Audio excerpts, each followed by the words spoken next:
Isang ordinaryong araw lang sana ang inaasahan ni James habang naghuhukay siya sa kanyang bakuran, ngunit sa isang iglap, ang simpleng gawain ay nauwi sa isang nakakatakot na tuklas na yumanig sa buong komunidad.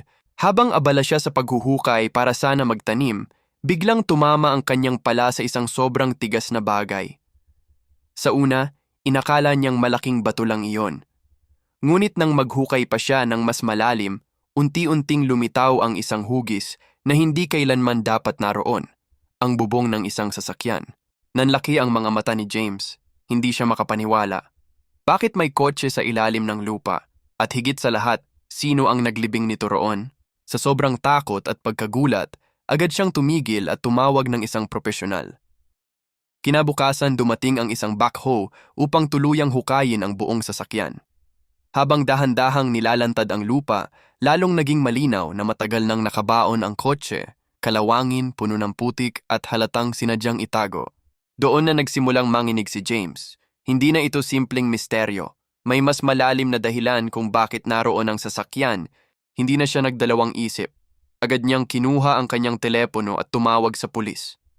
Ilang minuto lang ang lumipas. Dumating ang mga awtoridad at agad na isinara ang buong lugar. Walang pinayagang lumapit. Ang dating tahimik na bakuran ay napuno ng pulis, ilaw, at kaba. Tahimik na nilapitan ng mga pulis ang sasakyan. Walang nagsasalita, ramdam ang tensyon.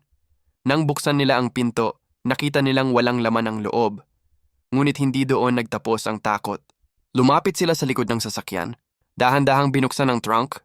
Sa sandaling iyon nawala ang kulay sa mga mukha ng pulis. May isa na umatras. May isa na napamura. Ang nakita nila ay isang bagay na hindi kailanman inaasahan ni James, isang ebidensyang nagmumungkahi ng isang matagal nang tinatagong krimen.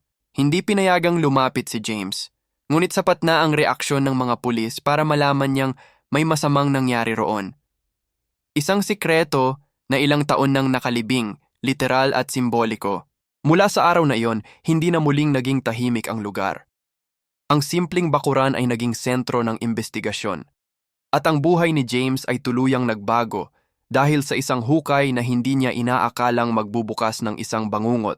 Gusto mo bang malaman kung ano ang laman ng trunk at bakit nakalibing ang sasakyan? I-follow ako at mag-comment ng car para sa part 2.